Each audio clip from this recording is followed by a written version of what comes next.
Bonjour et bienvenue dans ce chapitre 3 d'économie-consommation du BTS Économie sociale familiale sur la consommation des ménages. Commençons, comme d'habitude, par le sommaire. On parlera tout d'abord de ce qu'est la consommation, les définitions, on verra les déterminants économiques puis psychosociologiques de la consommation, et on parlera ensuite rapidement des structures de consommation. On fera ensuite un grand 2 de droit. On parlera de droit dans la prochaine partie, sur le droit donc de la consommation, on verra pourquoi il y a un droit spécifique à la consommation, qu'est-ce que l'obligation d'information, on parlera des pratiques commerciales trompeuses et des garanties. On finira ensuite sur les organismes d'aide et de conseil aux ménages, que faire quand on est face à un conflit, un litige envers une entreprise. Eh bien, on passe par le règlement à l'amiable, la médiation, la justice, on verra justement les différentes étapes que, en tant que technicien en économie sociale familiale, que vous pourrez amener à conseiller à vos publics. Donc, pour introduire tout ça, quand un ménage a touché ses revenus, rappelez les revenus primaires, qu'il a payé ses impôts, taxes et cotisations, qu'on rajoute ses revenus secondaires, on obtient le revenu disponible. Ça, on l'avait vu dans le chapitre précédent. Ce revenu disponible, il peut avoir deux finalités. Pas plus, hein, il n'y en a pas plus, c'est soit l'un soit l'autre.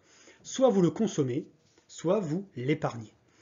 La consommation, c'est ce chapitre-là. L'épargne, ce sera le chapitre 4. On va donc commencer par la consommation, qui est la principale fonction des ménages et qui est le moteur de la croissance économique. Commençons donc par la consommation. Déjà, définition. La consommation, c'est l'acte d'utiliser, de détruire progressivement ou immédiatement un bien ou un service dans le but de satisfaire un besoin. Alors, il y a plusieurs types de consommation qu'on peut définir. Déjà, la distinction entre la consommation intermédiaire et la consommation finale. Consommation intermédiaire, c'est détruire un bien pour en créer un nouveau. Mais le fait de détruire ce bien ne va pas procurer satisfaction. Par exemple, j'utilise un yaourt, par exemple, pour fabriquer un gâteau au yaourt. Je n'ai pas consommé... J'ai consommé le yaourt, mais je ne l'ai pas consommé pour satisfaire mon besoin, par exemple, de manger. Je l'ai juste consommé pour pouvoir préparer quelque chose de différent, préparer un gâteau, qui, lui, me servira à consommer au sens manger. Contrairement à la consommation finale, le yaourt, je le mange. Voilà. Et je satisfais mon besoin. Le bien est directement détruit et il ne se passe rien d'autre. C'est ça la différence. Consommation intermédiaire, un bien va être consommé pour en créer un nouveau. La consommation finale, le bien est consommé, et c'est tout. Ça s'arrête là. On distingue aussi, on l'a déjà vu, la production marchande, plutôt la consommation marchande, et la consommation non marchande. La consommation marchande, c'est consommer des biens et services qui sont vendus à un prix supérieur ou égal à leur coût de revient. Et la consommation non marchande, c'est les biens et services, surtout services, qui sont livrés par les administrations publiques et les associations, sans ou avec, dans certains cas, participation financière des usagers. Et enfin, la quantité de consommateurs, c'est-à-dire la différence entre la consommation individuelle et la consommation collective. La consommation individuelle, c'est une personne à consommer, le bien ne peut pas être consommé par quelqu'un d'autre. Le yaourt que j'ai mangé, personne d'autre va pouvoir le manger, malheureusement, ou heureusement plutôt. La consommation collective, par contre, c'est la consommation conjointe et visible de biens et services mis à disposition des usagers, avec ou sans leur participation. Vous n'êtes peut-être pas forcément une seule personne à être en train de regarder cette vidéo, par exemple.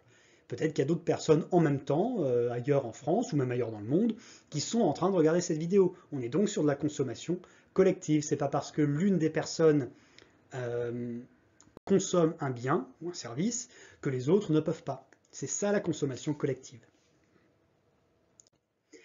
On passe maintenant aux déterminants économiques de la consommation. Alors là, il va y avoir un peu de calcul dans certains cas. Donc je m'excuse par avance, mais bon, en économie, parfois il y a des calculs. Il y a 3 déterminants économiques. Le prix, le revenu et le temps. On va commencer par étudier le prix. Alors souvenez-vous de cette courbe qu'on a vue dans le chapitre précédent, le prix, la courbe ici de la demande. En gros, un ménage, il doit faire des choix logiques, des choix rationnels. Par exemple, quand il est face à plusieurs fournisseurs d'énergie, par exemple, il va prendre le fournisseur d'énergie qui est le moins cher, dans tous les cas. Et en cas de changement de prix, si les prix évoluent, il pourra décider peut-être de changer, passer à un autre fournisseur d'énergie qui sera moins cher. la règle de base, c'est si le prix augmente, j'ai moins envie d'acheter. Si le prix baisse, j'ai plus envie d'acheter. Plus envie d'acheter. Donc on retrouve ici la courbe de la demande. On est bien ici sur le cas de la demande, la consommation, la demande, c'est la même chose. Plus le prix du bien va être élevé, moins les gens vont avoir envie d'acheter. Mais ça va plus loin. Parce que pour étudier l'intensité de la réaction de la demande par rapport à un changement de prix, on utilise la notion d'élasticité prix. L'élasticité prix de la demande, elle mesure comment la quantité demandée d'un bien réagit au changement de prix de ce bien. Là, je vous mets la formule. L'élasticité prix de la demande, vous faites la variation en pourcentage de la demande divisée par la variation en pourcentage du prix. Je vous rappelle, là, c'est quelque chose que vous devez connaître en cours de toute façon. Comment calculer un taux d'évolution, valeur d'arrivée moins valeur de départ sur valeur de départ. C'est comme ça que vous trouvez la variation en pourcentage. Donc ça, c'est un élément que vous devez connaître. Et ça, en vidéo, vu que c'est une formule mathématique, je peux difficilement vous le présenter. Et donc, par rapport au résultat que vous allez avoir, ça aura une signification. Si votre résultat d'élasticité prix est inférieur à 0, ça veut dire qu'une hausse du prix entraîne une baisse de la demande. Jusque-là, ça paraît logique. C'est normal que ça fonctionne de cette manière. Le prix augmente, donc j'achète moins. Le prix baisse, j'achète plus. C'est le bon sens. Résultat égal à 0, alors ça peut arriver. La variation du prix n'a pas d'impact sur la demande. Ça peut arriver. Et on a le cas particulier du résultat supérieur à 0. C'est le cas où la hausse du prix entraîne une hausse de la demande et la baisse du prix entraîne une baisse de la demande. Ça, c'est le cas particulier en fait des produits de luxe qui, la plupart du temps, sont achetés parce qu'ils coûtent cher, uniquement par les personnes riches, évidemment. Parce que les personnes pauvres vont avoir de toute façon du mal à pouvoir se procurer ces produits-là. Alors ensuite, il est important d'analyser de façon un peu plus détaillée ce résultat et déjà de regarder le chiffre. Là, pour le coup, on se fiche de si c'est un résultat positif ou négatif. Là, ce qui va nous intéresser, c'est vraiment le chiffre du résultat. Et en fait, plus le chiffre du résultat va être élevé, plus la réaction de la demande va être forte. C'est-à-dire, si vous avez un résultat qui est de plus ou moins, 0,5, ça veut dire que quand il va y avoir une variation du prix, la demande, elle va varier moins fort. Par contre, si vous vous retrouvez avec un résultat de plus ou moins 2, 3, 4, 5, 6, voire plus, ça veut dire que la demande va être très élastique, ce qui veut dire qu'à la moindre petite variation de prix, vous allez avoir la demande qui va varier beaucoup plus fort. Et plus le chiffre va être élevé, le chiffre du résultat va être élevé, plus l'élasticité va être forte. Il faut aussi savoir que plus un produit est substituable, plus sa demande sera élastique. C'est logique, parce que quand vous avez un produit qui est facilement substituable, si quelqu'un remarque que le prix commence à augmenter, ce sera très facile de vite passer sur un produit différent qui sera moins cher. Donc, un exemple de produit substituable, les kebabs et les tacos. Si les tacos commencent doucement à augmenter de prix par rapport aux kebabs, vous allez très vite avoir une augmentation de la demande de kebab et de la diminution de la demande de tacos, par exemple. Et en fait, par rapport à l'exemple que je viens de vous donner avec deux produits différents, en fait, ici, je vous ai aussi parlé d'élasticité prix croisée. L'élasticité prix croisée, c'est la mesure de comment la quantité demandée d'un bien réagit au changement de prix d'un autre bien. Donc, je vous remets à nouveau la formule ici. L'élasticité prix croisée de la demande, vous prenez le taux de variation de la quantité demandée du premier bien, divisé par le taux de variation du prix de l'autre bien. Alors, avec les analyses de résultats, vous comprendrez mieux. Quand vous avez un résultat qui va être inférieur à 0, ça veut dire que les produits sont complémentaires. Les deux biens que vous avez étudiés sont complémentaires, c'est-à-dire achetés ensemble. Un exemple, alors je vais prendre un exemple caricatural, mais ce sera plus simple.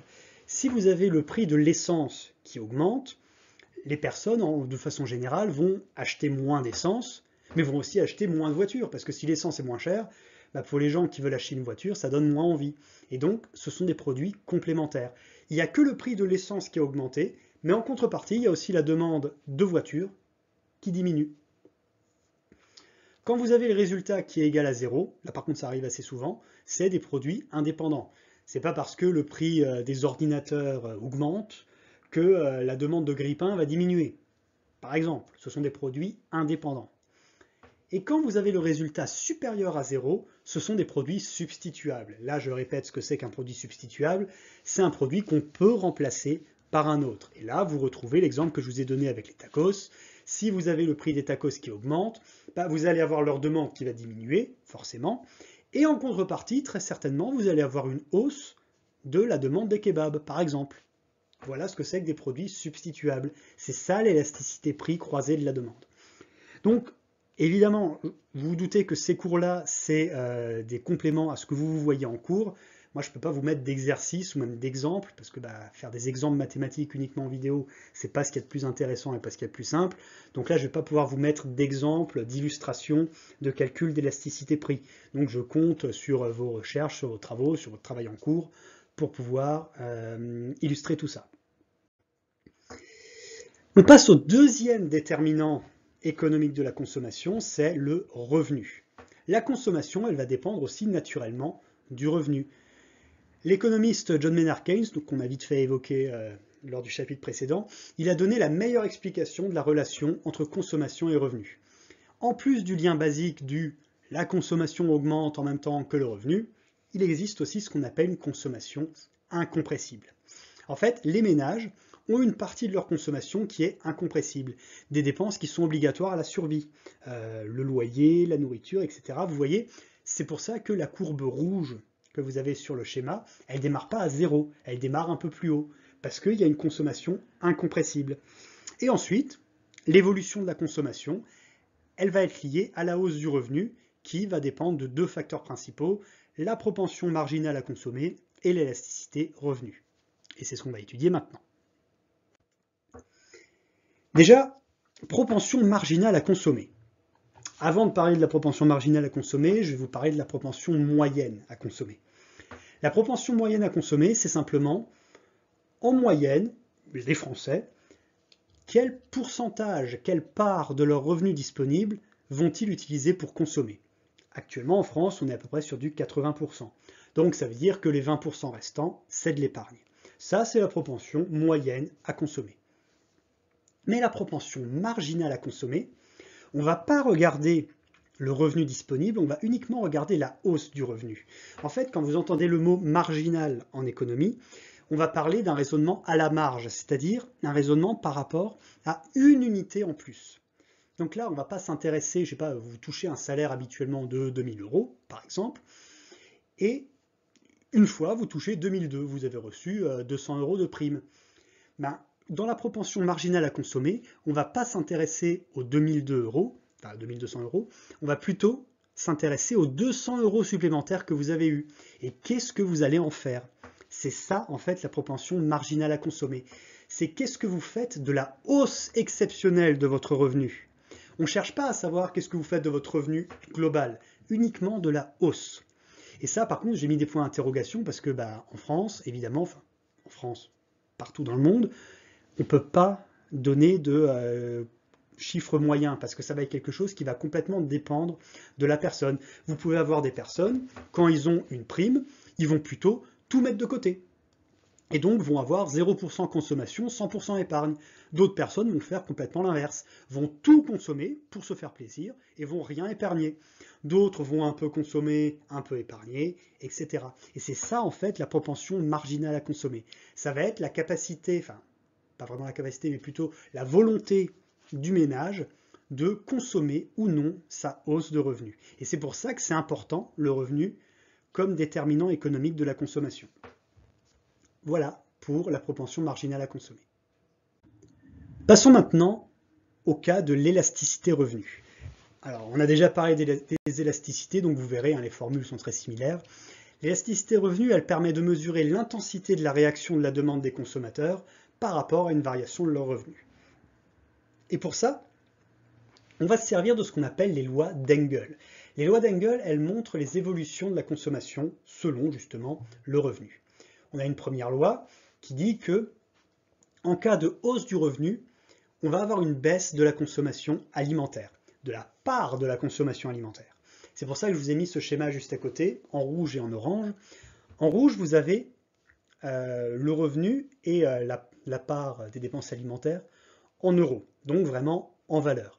Vous voyez que quand le revenu augmente, les dépenses alimentaires, elles augmentent aussi. Mais vous voyez qu'elles augmentent de moins en moins vite, parce que forcément, vous touchez 1000 euros, vous allez dépenser, je sais pas, 500 euros en alimentaire dans le mois. Si vous multipliez votre revenu par 4 et que vous passez à 4000 euros de revenus par mois, vous n'allez sûrement pas multiplier par 4 vos dépenses alimentaires. Vous n'allez pas avoir besoin de 2000 euros de dépenses alimentaires pour survivre pendant le mois. Donc, vous allez avoir une hausse des dépenses alimentaires, mais une hausse plus faible. Et ce qui fait que si ensuite vous regardez en pourcentage, donc là, j'arrive sur le graphique en orange, la proportion, le pourcentage des dépenses alimentaires dans le budget diminue. Ça, c'est la première loi d'Engel. La deuxième loi d'Engel, elle dit qu'en cas de hausse du revenu, il y a une hausse proportionnelle des dépenses d'habillement. Donc les dépenses d'habillement augmentent à peu près de la même manière. Et par contre, les dépenses liées à l'habitation, elles stagnent. Voilà. Et la troisième loi, en cas de hausse du revenu, il y a une hausse des dépenses de santé et surtout de loisirs. Il y a beaucoup de personnes, peut-être en faites-vous partie, vous qui êtes en train de regarder cette vidéo ou de l'écouter, qui choisissent de ne pas se faire soigner par manque d'argent. Souvent, les étudiants, c'est le cas. C'est la même chose du côté des loisirs. Du côté des loisirs, forcément, quand on a moins d'argent à mettre dans les loisirs, parce qu'on va se concentrer sur notre survie. Rappelez-vous, hiérarchisation des besoins. Donc voilà les trois lois d'Engel. Vous allez comprendre après pourquoi je parle de ça. On vient donc sur l'élasticité revenu, qui permet de mesurer l'intensité de la réaction de la demande des consommateurs par rapport à une variation de leur revenu. Et voilà la formule. Variation en pourcentage de la demande. Le numérateur, c'est toujours le même, variation en pourcentage de la demande. Et au dénominateur, vous avez variation en pourcentage du revenu. Et vous allez voir que l'analyse du résultat de l'élasticité revenu est beaucoup plus simple. Soit votre résultat est inférieur à 0, et vous avez ce qu'on appelle des biens inférieurs. C'est des biens où, quand vous avez votre revenu qui augmente, leur consommation va baisser. Première loi d'Engel. Dans le cas où vous avez un résultat situé entre 0 et 1, c'est des biens normaux. C'est des biens pour lesquels, quand il y a une hausse du revenu, leur consommation va augmenter aussi légèrement. Et quand vous avez le résultat qui est supérieur à 1, on est sur des biens qui sont supérieurs. C'est-à-dire que quand vous avez une hausse du revenu, leur consommation, elle monte en flèche. Et en fait, pour l'analyse, ça s'arrête là. Il n'y a pas vraiment à se poser la question du si le chiffre est plus élevé, c'est plus élastique. Non. Ça sert juste à déterminer si vous êtes sur un bien inférieur, un bien normal ou un bien supérieur. Et ça correspond aux trois lois d'Engel, justement. C'est pour ça que je vous les ai expliquées juste avant. Il nous reste le troisième déterminant économique, qui est ici le temps. Le temps qui passe, c'est un bien libre que la personne gère en fonction de la valeur qu'elle lui attache. Par exemple, on fait un choix entre temps de travail et temps de loisir. Plus le salaire va être élevé, plus il va être intéressant de consacrer plus de temps de travail, parce que sinon il y a un coût d'opportunité. Un coût d'opportunité, c'est une perte virtuelle d'argent liée au fait d'avoir fait un choix qui rapporte moins. Par exemple, imaginons que vous touchez 10 euros par heure de travail et que vous avez deux possibilités. Soit vous travaillez 7 heures, puis 9 heures de loisirs et 8 heures de sommeil, ou alors vous travaillez 5 heures, vous avez 11 heures de loisirs et 8 heures de sommeil. Dans le premier cas, vous pouvez gagner 70 euros. Dans le deuxième cas, vous pouvez gagner 50 euros. Si vous choisissez le deuxième cas, vous avez un coût d'opportunité de 20 euros, parce qu'en choisissant le deuxième cas, vous gagnez moins, et donc vous avez perdu l'opportunité de gagner 20 euros en plus. C'est ça le concept de coût d'opportunité.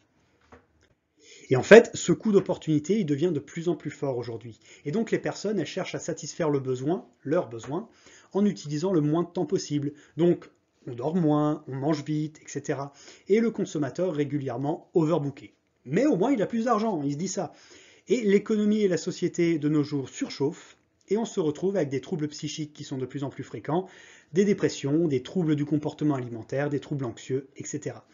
Ce qui fait que, sauf répartition ou réglementation autoritaire du temps, chaque individu va calculer son coût du temps et va faire des choix selon ces éléments. Donc, le temps est bel et bien un déterminant décisif de la consommation. Voilà pour nos déterminants économiques. On va quitter un petit peu l'économie un petit peu, et on va parler un petit peu de sociologie, avec 4 déterminants psychosociologiques de la consommation. Le premier qui est ici, c'est l'effet de démonstration ou d'imitation de l'économiste Dusenberry. Dans cet effet, certains groupes dominants vont imposer leur mode de vie aux autres qui vont les suivre tels des leaders. C'est une forme de pression sociale en fait qui va se créer, qui va pousser les personnes à consommer comme le groupe leader le fait. On cherche donc à imiter, à ressembler au maximum au groupe leader et le faire au plus vite pour pouvoir se faire valider. La plupart du temps, c'est le cas des marques, par exemple. Et donc la consommation va évoluer par palier, par mode. On va consommer pour pouvoir montrer qu'on suit tel ou tel leader ou pour pouvoir imiter un groupe auquel on aimerait appartenir. Ça, c'est l'effet de démonstration ou d'imitation. Ensuite, l'effet de snobisme, qu'on appelle aussi effet Veblen, parce que c'est le nom de la personne qui a théorisé cet effet. C'est un approfondissement en fait de l'effet précédent. Ici, si un bien possède une image qui valorise son acheteur, par l'estime de soi, par le sentiment d'appartenance, ou par exemple, sa demande va augmenter, dans certains cas au même temps que son prix. C'est ce qu'on appelle de la consommation ostentatoire. Un prix trop bas fera dire à l'acheteur « mauvaise qualité, j'achète pas ça ».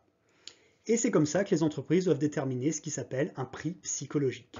Trouver un prix qui soit ni trop cher, ni pas assez cher. Voilà le principe de la consommation ostentatoire. La voiture à 10 000 euros, non, c'est de la merde, c'est une voiture de pauvre. La voiture à 1 million d'euros, ok. Bon, évidemment, là j'ai pris une voiture lambda, vous vous doutez que ça marche mieux avec une Tesla ou ce genre de choses. Ensuite, l'effet de mémoire ou l'effet du revenu permanent par Galbraith. Ici, quand un ménage subit une baisse de revenus temporaire, comme vous avez ici en rouge, il va piocher dans son épargne, voire dans certains cas prendre un crédit à la consommation, pour maintenir son niveau de vie, pour pouvoir sauver les apparences. Et en fait, seule une baisse durable du revenu du ménage va modifier sa structure de consommation. Si un ménage, pendant 1 ou 2 mois, il va avoir un revenu plus faible, s'il sait qu'ensuite ça reviendra à la normale, eh bien il va combler ce manque par de l'épargne ou par un crédit. Et donc, pour faire en sorte de montrer que son niveau de vie, il n'a pas bougé. Et enfin, la théorie du cycle de vie de Modigliani. Ici, les comportements de consommation et d'épargne vont dépendre des moments de la vie. Alors, le schéma paraît peut-être un petit peu compliqué à comprendre, ce qui fait que je vais essayer de bien expliquer. On a 3 parties dans la vie. On a la jeunesse, l'activité et la retraite. Pendant la jeunesse, votre consommation va être supérieure à votre revenu. Vous avez donc un patrimoine négatif. Donc vous voyez en fait le patrimoine, c'est la courbe en demi-pointillé que vous avez en bas. Quand on est jeune, notre patrimoine, il est négatif. Et donc, on est obligé dans ce cas-là d'emprunter. Quand vous arrivez en période d'activité, votre revenu va devenir supérieur à votre consommation. Et c'est à partir de là que les agents économiques, ils vont rembourser les emprunts qu'ils ont réalisés pendant la période de jeunesse, et ils vont commencer à se constituer un patrimoine pour leur retraite. Et c'est là que vous voyez que la courbe du bas, elle remonte, elle repasse au-dessus du zéro, et on commence à avoir un patrimoine positif. Et quand on arrive à la retraite, le revenu va baisser, mais les retraités vont utiliser le patrimoine qu'ils ont mis de côté pendant toute leur période d'activité pour pouvoir maintenir leur niveau de consommation. Un retraité, bien souvent, consomme moins qu'un actif, mais il consomme quand même pas mal. Donc globalement, la consommation, c'est un lien social. Celui qui ne consomme pas, c'est celui qui n'a pas les attributs de la citoyenneté et qui est même exclu, voire même auto-exclu. On est dans une société de consommation, mais aussi dans une citoyenneté de consommation. C'est quand vous avez des personnes qui disent « Mais comment ça, t'as pas d'iPhone? Mais comment ça, tu n'utilises pas Amazon? Mais voyons, mais ça t'avance à quoi de faire ton intéressant ?» C'est ça en fait. La citoyenneté, maintenant, elle passe aussi par la consommation. Alors, on va passer un petit peu aux structures de consommation. Même si les structures de consommation en elles-mêmes, je vais juste en parler oralement très rapidement, parce que on va dire que c'est pas le plus important. En fait, une structure de consommation, c'est dans le budget d'un ménage, quelles sont les différentes catégories qu'on va retrouver. On a l'alimentaire, l'alcool, le tabac, l'habillement, le logement, les meubles, la santé, transport, communication, loisirs, etc. Et selon le type de ménage, selon la forme du ménage, selon le revenu du ménage, selon l'âge du ménage, les structures de consommation ne seront pas les mêmes. Vous verrez très certainement ça pendant le cours. Pareil, là on est sur un élément qui est quand même très pointu et qui n'est pas vraiment intéressant à expliquer juste comme ça dans une vidéo. Donc nous on va plutôt se concentrer sur le côté des unités de consommation. En fait, les unités de consommation, elles vont permettre de comparer des ménages qui ont des niveaux de vie et des compositions différentes. En fait, le principe est tout simple. On va prendre les revenus totaux du ménage et on va diviser ce total par le nombre d'unités de consommation. Les unités de consommation, elles sont là. Quand vous avez le premier adulte présent dans le ménage, ça vaut une unité, une UC. Pour les autres personnes de 14 ans ou plus, c'est une demi-UC. Et pour les enfants de moins de 14 ans, c'est 0,3 UC. Et donc vous regardez combien de personnes sont présentes dans le ménage, vous comptez combien ça fait en tout d'unités de consommation, et après vous divisez le total des revenus du ménage par ce nombre d'unités de consommation. Et en fait, derrière, vous allez trouver un revenu moyen par personne, enfin plutôt par unité de consommation du ménage, et ça va vous permettre de savoir si vous êtes sur un ménage qui a une tendance à être dans la pauvreté ou pas. Parce que un ménage composé d'une seule personne qui a 2000 € de revenus, globalement c'est un ménage qui se porte bien, hein, aucun problème. Par contre, un ménage avec un couple, avec un enfant, 2000 €, vous êtes complètement dans la pauvreté. C'est pour ça que on utilise le concept des unités de consommation pour pouvoir évaluer et comparer les niveaux de vie des ménages. De nos jours, donc, la consommation, elle est dominée par deux grands facteurs. Déjà, les seniors. Ils ont une influence grandissante parce qu'ils sont de plus en plus nombreux et leur consommation est libérée des dettes et de l'éducation des enfants. Ils ont une meilleure espérance de vie, c'est un vrai carburant pour l'économie. Donc, ces seniors, ils sont importants aujourd'hui pour la consommation. On a le problème du financement des retraites, mais ça c'est autre chose. Et on a aussi la montée en puissance des préoccupations éthiques et du développement durable. Le cas de la consommation verte, du tri des déchets, le recyclage, la réduction de la consommation de l'eau en bouteille au profit de l'eau du robinet, etc. Ça, c'est vraiment les deux grands facteurs dominants de la consommation d'aujourd'hui. Et la consommation, c'est devenu un enjeu considérable pour l'économie et la société, et donc son encadrement par le droit est indispensable. C'est pour ça que je vous amène maintenant à ce grand 2 sur le droit de la consommation. Alors, l'ordre public social a une fonction régulatrice essentielle. Réaliser une cohabitation pacifique entre les intérêts divergents des membres de la société et bien souvent les faibles contre les forts. C'est souvent ça. Ici, on va vraiment parler du binôme professionnel-consommateur. Le professionnel qui connaît son produit, qui a beaucoup d'argent, qui n'est pas un client prêt, face au consommateur qui, lui, il n'y connaît rien. Il n'a pas beaucoup d'argent et il fait ce qu'il peut pour pouvoir arrondir ses fins de mois et satisfaire ses besoins. Le droit de la consommation, il est là pour protéger les faibles contre les forts. Mais il existe aussi des lois pour protéger les enfants contre les adultes, les salariés contre les employeurs, les locataires contre les propriétaires, les citoyens contre l'État, etc. Donc, pourquoi on a mis un droit spécifique à la consommation? Les économistes, on va quand même encore un peu parler d'eux, ils avaient depuis longtemps identifié ce déséquilibre. C'est notamment le cas de l'asymétrie d'information. Donc ça, c'est une théorie très simple qui peut être résumée par l'image que vous avez vue juste avant. Un agent qui possède plus d'informations que l'autre et qui donc peut s'en servir pour son propre profit. Ce risque peut même se retourner contre le commerce si au bout d'un moment, les acheteurs ils se rendent compte que voilà, mais tous les commerçants ils sont déloyaux, on va commencer doucement à les boycotter. Ça peut être très mauvais pour le commerce. Et donc, il y a eu trois principes qui ont soutenu, on va dire, la mise en place du droit de la consommation. Déjà, la découverte du consommateur comme étant une personne potentiellement vulnérable, et donc qui a besoin d'une protection particulière. Pour les gens qui ont déjà fait du droit, s'il y en a parmi vous, de base, il y a des obligations entre les personnes uniquement à partir de la signature d'un contrat. C'est ce qu'on appelle le temps de l'engagement contractuel. C'est l'article 1103 du Code civil. Les contrats légalement formés tiennent lieu de loi à ceux qui les ont faits. Mais bon, on s'est dit que dans le cas du consommateur face au professionnel, il fallait que le consommateur ait une protection plus forte. Et en fait, le consommateur est désormais protégé à partir du moment où il y a la moindre interaction entre le consommateur et le professionnel. Ça peut commencer ne serait-ce que par un renseignement de la part du professionnel, ou même la simple communication d'une publicité à la télévision.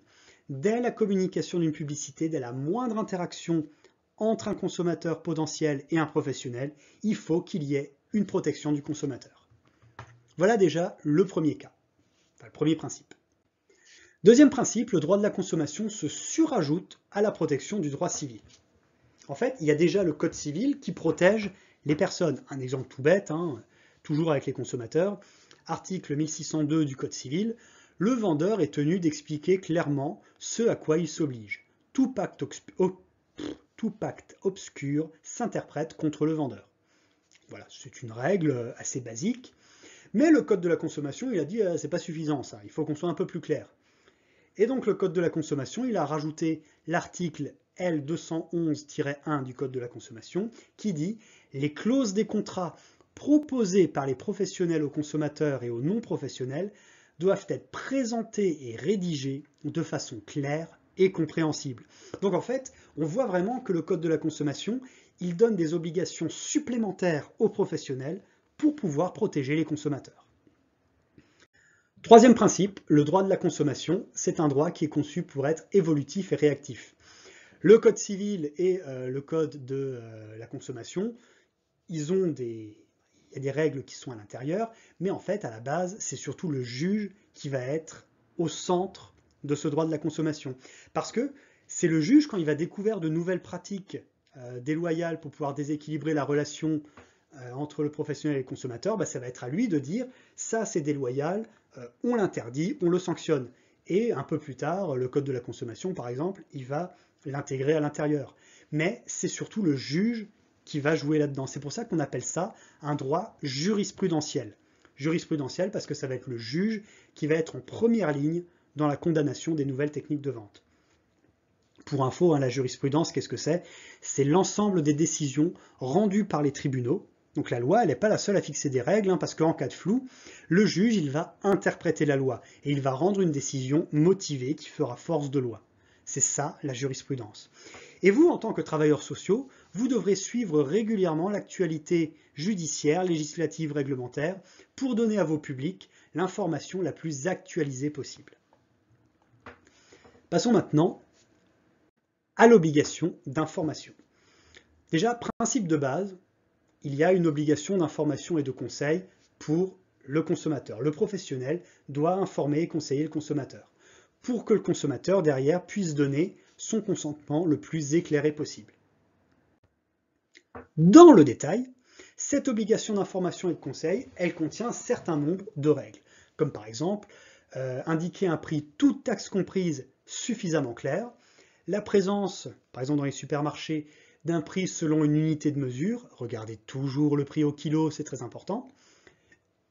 Interdiction d'avoir des suppléments en caisse, si vous avez une personne qui a acheté 3 produits à 3 €, arrivée en caisse, elle doit payer 9 €, pas 11. Priorité au prix qui est affiché et non au code barre, peut-être que vous ne connaissiez pas cette règle, mais c'est le cas. Le devis est obligatoire dans certains cas, on ne va pas rentrer dans le détail. Les acomptes sont des arts. Je vais expliquer ça tout de suite. En fait, un acompte, tout comme un art, c'est quand vous donnez de l'argent aux professionnels avant même d'avoir fait votre commande, par exemple. Si c'est un acompte, ou si, enfin, pour le coup, si c'est un acompte ou si c'est un art, si vous, en tant que consommateur, finalement, vous dites j'annule, je laisse tomber le contrat, j'annule, l'acompte que vous avez payé, vous l'avez perdu. Parce que il y avait un début de contrat, vous avez décidé de le rompre, c'est pour votre pomme. Par contre, si c'est le professionnel, si ça avait été un acompte, le professionnel, si lui, il avait décidé d'annuler le contrat, il vous aurait rendu l'argent. Point.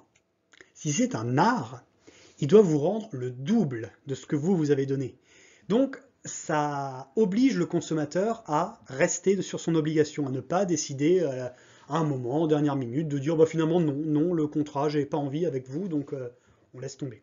Donc les acomptes sont des arts. C'est un détail, certes, mais je préfère quand même vous expliquer la différence. Il est obligatoire, enfin, d'avoir un délai de livraison qui est indiqué dans le contrat, et s'il n'y en a pas, c'est 30 jours maximum de livraison. Alors, on peut passer maintenant aux pratiques commerciales trompeuses. Une pratique commerciale est considérée comme déloyale si elle est contraire à la diligence professionnelle et si elle est susceptible d'altérer le comportement d'un consommateur qui serait normalement informé sur le produit. On va parler donc ici du démarchage, des ventes illicites, des abus de faiblesse, des pratiques agressives et enfin des clauses abusives. Commençons déjà par le démarchage. Le démarchage, c'est autorisé. C'est totalement autorisé le démarchage. On peut parler de démarchage à partir du moment où la vente se fait hors du lieu de vente permanente ou habituelle pour le faire jouer. Alors ça peut être dans un lieu hors de l'activité professionnelle, par une communication à distance, pendant une excursion organisée par le professionnel, etc. Mais ce qui est obligatoire, et c'est ça qui est important dans le démarchage, le consommateur doit obtenir en même temps un formulaire de rétractation qu'il peut utiliser dans les 14 jours pour se rétracter sans aucune justification et sans aucune pénalité. Voilà. Passons maintenant aux ventes illicites. Alors déjà, il faut savoir qu'il y a certaines ventes qui sont autorisées, les ventes avec prime, les loteries publicitaires et tout ça.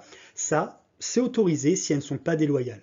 Les ventes avec prime, c'est par exemple, vous achetez quelque chose et vous recevez des bons de réduction. Les cartes de fidélité, c'est un peu le principe.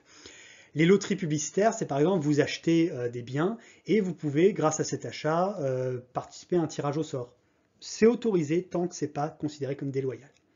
Mais par contre, vont être interdits le refus de vente, refuser de vendre à quelqu'un. Alors, bien sûr, il y a des cas exceptionnels, interdiction de vente de l'alcool à des mineurs, tout ça, c'est des choses qui sont dans la loi de toute façon. Le cas des ventes subordonnées, donc c'est-à-dire obliger l'achat d'une quantité imposée d'autres produits, par exemple les ventes obligatoires par lot, c'est interdit. Si vous avez un pack de 6 bouteilles d'eau et que vous voulez qu'une seule bouteille d'eau, bah, vous avez le droit de ne sortir qu'une seule bouteille. Vous n'êtes pas obligé d'acheter le pack de 6. Et enfin, le multilevel marketing, ou les ventes boule de neige, ou les ventes pyramidales, ou les pyramides de Ponzi, ou le marketing multiniveau. Enfin bref, il y a tellement de noms. Il y a quelques années, quand on avait uniquement le terme de vente pyramidale, les personnes qui faisaient ces ventes-là se défendaient en disant « Non, ce n'est pas des ventes pyramidales, c'est du marketing multiniveau ». On se fiche du nom qui est derrière, ce qui compte, c'est les actions qui sont derrière. L'idée ici du marketing multiniveau, c'est, vous avez sûrement entendu parler, c'est quand vous avez une personne qui vient vous voir et qui vous propose de devenir commercial pour une entreprise. Et en fait, vous, en tant que commercial, vous allez devoir déjà acheter des produits de l'entreprise, c'est déjà bien, mais aussi chercher d'autres vendeurs. Des vendeurs potentiels. Et donc, chercher des commerciaux, qui vont chercher des commerciaux, qui vont chercher des commerciaux. La plupart du temps, on vous dit que très vite, vous allez pouvoir bien vivre, vous allez pouvoir même plus arrondir vos fins de mois, vous allez pouvoir vous faire 3 000, 4 000 euros par mois. Et puis en fait, dans les faits, vous allez vous faire 1 euro par mois. Vous aurez payé 500 euros pour pouvoir rentrer dans le système. Et puis, vous allez vous faire arnaquer de A à Z et vous allez être complètement bloqué dans cette entreprise qui bien souvent a un fonctionnement très sectaire. Donc faites très attention au marketing multiniveau. Passons ensuite à l'abus de faiblesse. Alors là par contre, c'est un délit. C'est une pratique tellement attentatoire à la dignité des personnes et à l'équité que le code pénal va punir ce délit d'un emprisonnement de 3 ans et d'une amende de 350 000 euros d'amende, une amende de 350 000 euros, et d'interdiction professionnelle. Globalement, l'abus de faiblesse, c'est exploiter l'ignorance ou la faiblesse, même temporaire, d'une personne. Le Code de la consommation, il établit une liste de situations et de pratiques qui laissent suspecter l'abus de faiblesse. Donc voilà, la plupart du temps, c'est des cas, bon, ça doit vous parler, faire acheter à des personnes âgées ou des personnes handicapées des biens qui ne leur servent absolument à rien, je sais pas, des lots d'encyclopédie à 200 euros, des extincteurs, des réparations inutiles facturées des milliers d'euros, et en fait, on incite les victimes ici à porter plainte. Passons ensuite aux pratiques commerciales agressives.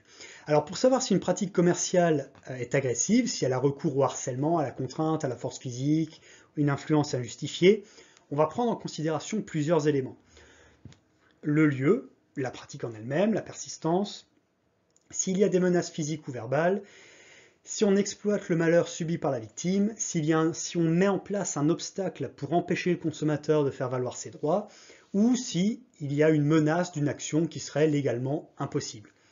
Ce ne sont pas, attention, des conditions à remplir pour dire que la pratique est agressive. C'est juste des éléments que le juge va étudier pour estimer si on peut qualifier ces pratiques d'agressives. Quelques exemples, bon, le lieu, la pratique, la persistance, ça va. Les menaces physiques ou verbales, ça coule de source, ça parle de soi. Exploitation d'un malheur subi par la victime, je sais pas moi, vous avez une personne qui a subi un incendie et puis vous avez un assureur qui vient le voir. Oh là là, mais vous vous rendez compte, vous devez absolument souscrire à notre assurance si vous voulez pas qu'un truc horrible vous arrive de nouveau. Voilà, là c'est une pratique agressive. Un obstacle empêchant au consommateur de faire valoir ses droits, dire oui, mais si vous n'achetez pas ça, vous ne pourrez pas... je sais pas moi, si vous n'achetez pas, j'aime bien mon exemple des extincteurs parce que c'est un truc que j'ai connu. Si vous n'achetez pas nos extincteurs, vous ne pourrez pas renouveler votre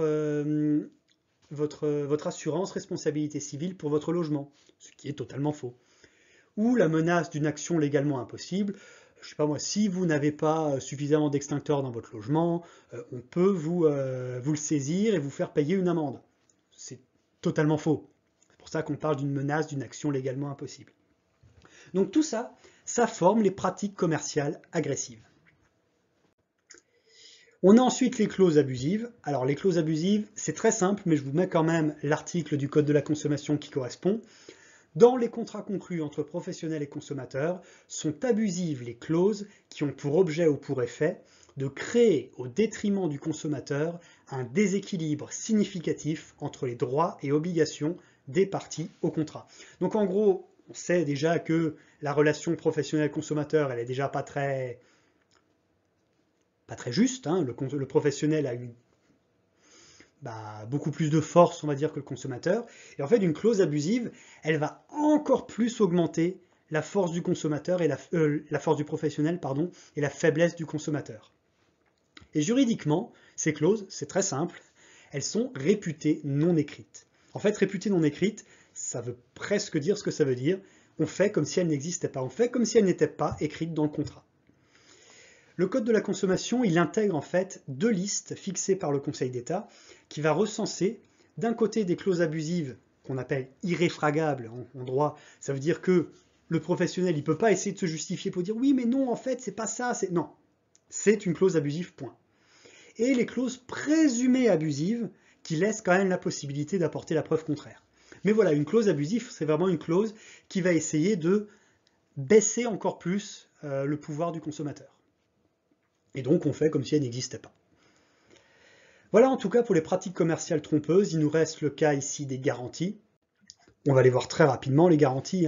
On a déjà la garantie légale de sécurité. Selon le Code de la consommation, les produits et services doivent, dans des conditions normales d'utilisation ou dans d'autres conditions raisonnablement prévisibles par le professionnel, présenter la sécurité à laquelle on peut légitimement s'attendre et ne pas porter atteinte à la sécurité des personnes. Quand vous avez, là je vous ai mis un exemple, quand vous avez dans un supermarché des affiches pour dire qu'il y avait un rappel de produit, vous êtes dans l'application de la garantie légale de sécurité. Faire vraiment en sorte que dès qu'il y a dans un produit, je sais pas moi, voilà, vous voyez le cas ici, présence d'œufs et de lait non étiquetés dans une brique affinée, eh bien on va récupérer toutes les briques affinées qui étaient dans ce lot-là pour être sûr que ça n'arrive à personne. Ça, c'est la garantie légale de sécurité. Passons maintenant à la garantie légale de conformité. Là, c'est un autre article du Code de la consommation. Le vendeur est tenu de livrer un bien conforme au contrat et répond des défauts de conformité résultant de l'emballage, des instructions de montage ou de l'installation lorsque celle-ci a été mise à sa charge par le contrat ou a été réalisée sous sa responsabilité. En gros, on va voir justement ce que c'est qu'un bien conforme. Un bien est conforme s'il est soit propre à l'usage attendu, s'il permet de faire ce qu'il est prévu de faire, soit s'il permet de faire ce qui est prévu par un commun accord entre les parties. Bon là c'est vraiment dans les cas où, le troisième cas d'ailleurs c'est pareil, c'est vraiment des cas où il y a d'abord eu une discussion, une négociation entre l'acheteur et le vendeur pour vraiment avoir un produit conforme exactement à des attentes bien spécifiques. Donc soit s'il présente les caractéristiques définies d'un commun accord par les parties, ou alors s'il est propre à tout usage spécial recherché par l'acheteur et validé par le vendeur. Si vous êtes dans l'un de ces trois cas, le bien est considéré comme conforme. Et s'il n'est pas conforme, le consommateur a 24 mois pour repérer les défauts. 6 mois si c'est un bien d'occasion. Et il y a ce qu'on appelle une présomption d'antériorité, c'est-à-dire qu'on n'a pas besoin de prouver que le défaut existait avant la livraison. Donc ça, c'est le délai que possède le consommateur. Et donc, il peut ensuite renvoyer le bien au niveau du professionnel pour pouvoir le faire changer ou se faire rembourser. Il nous reste la garantie commerciale. Alors la garantie commerciale, vous allez voir, ça va être assez proche de la garantie légale de conformité. Et c'est quelque chose en plus qui, comme vous voyez, n'est pas obligatoire, mais très conseillé. La garantie commerciale s'entend de tout engagement contractuel d'un professionnel vers le consommateur en vue du remboursement du prix d'achat, du remplacement ou de la réparation du bien ou de la prestation ou de tout autre service en relation avec le bien, en sus, donc en plus, de ces obligations légales visant à garantir la conformité du bien. En fait, le principe, c'est simplement que mettre en place une garantie pour laquelle le consommateur, s'il a un problème avec son produit, il peut se faire rembourser, remplacer ou réparer son produit. Donc, elle n'est pas obligatoire, non, mais la saine concurrence l'a imposée comme un argument de vente.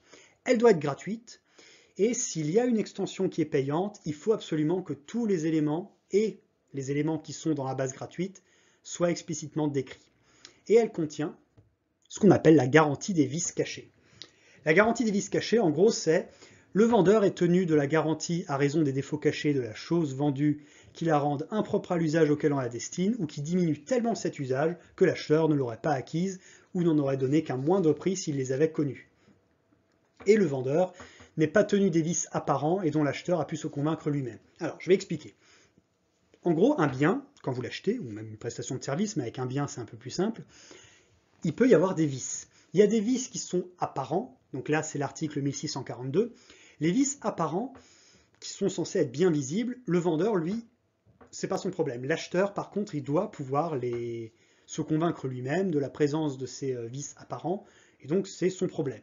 Par contre, les vices cachés, qu'on ne pouvait pas voir lors de la vente, si l'acheteur s'en rend compte, c'est le vendeur qui est responsable. Le vendeur doit alors dans ce cas-là rembourser, réparer, remplacer, etc. C'est ça la garantie des vices cachés.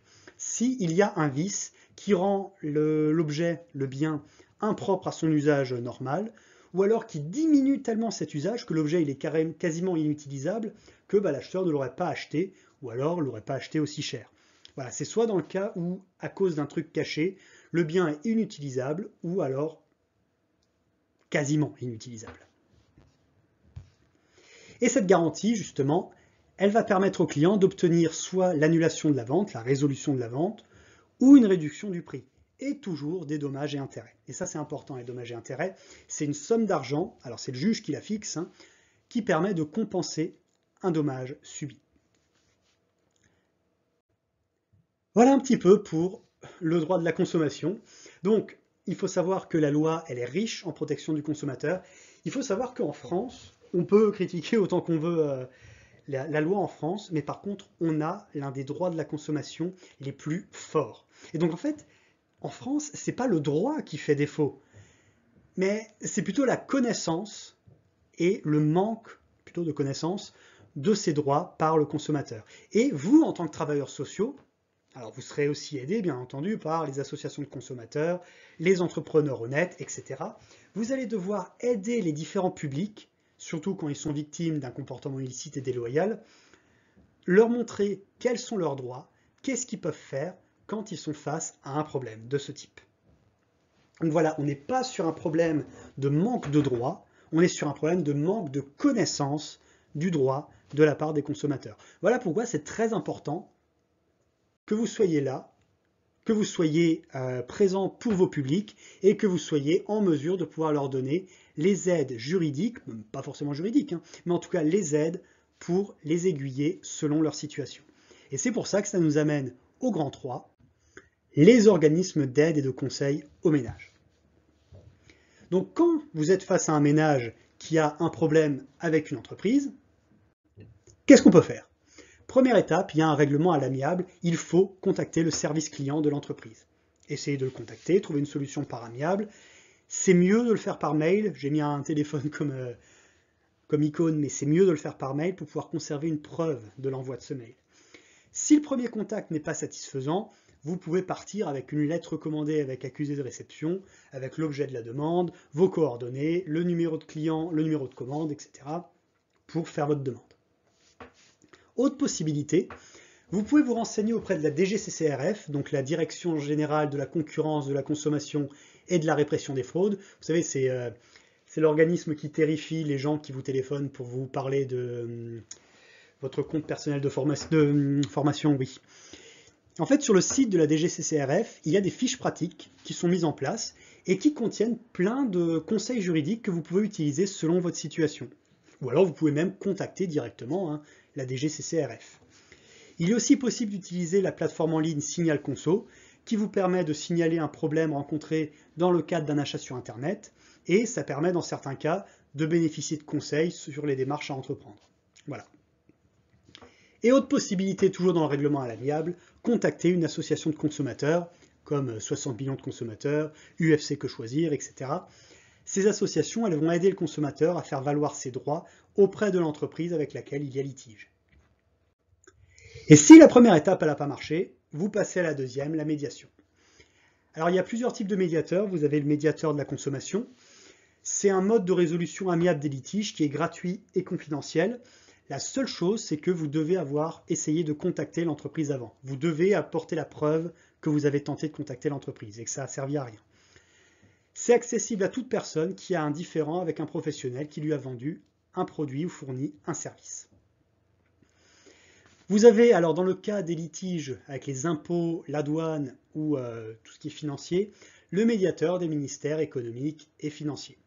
Lui, voilà, c'est toujours un petit peu le même principe, mais là c'est moins du côté consommation, c'est vraiment du côté impôts et finances. Et vous avez le cas du conciliateur de justice. Le conciliateur de justice, lui, il va instaurer un dialogue entre les deux parties, et il est obligatoire avant de saisir la justice si votre litige est inférieur à 5 000 €. Donc ça, c'est très important. Si vous êtes sur un litige inférieur à 5 000 € et qu'à un moment, vous voulez aller en justice, vous êtes obligé d'abord d'être passé par le conciliateur de justice. C'est obligatoire. Donc voilà, médiateur des ministères économiques et financiers. Et on finit sur la justice. Déjà, si après toutes vos démarches, le litige n'est pas résolu, bon déjà, dommage pour vous, il est possible de saisir la justice civile. Alors soit vous avez le juge des contentieux de la protection, soit le tribunal judiciaire de façon générale, selon le montant du litige. Et en fait, pendant cette phase, faites-vous accompagner. Vous pouvez avoir le soutien des associations de consommateurs qui sont chargées de vous renseigner et de vous défendre sur vos droits.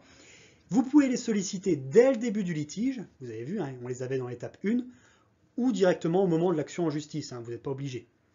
En fait, actuellement, il y a 15 associations de consommateurs nationales qui sont agréées et qui sont au service du consommateur. Il y a une liste qui est disponible sur le site de l'Institut national de la consommation, et donc vous pouvez facilement les trouver. Et vous pouvez aussi faire une action de groupe, une procédure de poursuite collective. Là, en fait, c'est une voie de recours collectif pour obtenir la réparation des préjudices du quotidien, donc des factures abusives, des pratiques anticoncurrentielles, enfin tout ce qu'on a vu avant. Et en fait, une action de groupe, vous pouvez la mettre en place s'il y a au moins 2 consommateurs qui estiment avoir un préjudice résultant du même manquement professionnel. Donc en fait, si vous avez un problème avec une entreprise, si vous trouvez une autre personne qui a le même problème avec la même entreprise, vous pouvez démarrer l'action de groupe. Voilà. Donc ça, ce sont les différentes étapes que vous, alors déjà vous-même, pour vous, vous allez pouvoir utiliser, mais aussi que vous allez pouvoir transmettre à vos publics si vous vous retrouvez face à une personne qui est dans une situation difficile à cause d'une entreprise. Vous voyez l'importance du métier du travailleur social. Voilà, de nouveau un chapitre très long. J'espère que ça vous a quand même plu. Le prochain chapitre, maintenant qu'on a vu la consommation, ce sera l'épargne des ménages. Ce sera un chapitre qui sera un peu plus compliqué, je vous le dis en avance. Donc j'espère que ça vous a plu. Je vous souhaite donc de bonnes révisions et une bonne journée.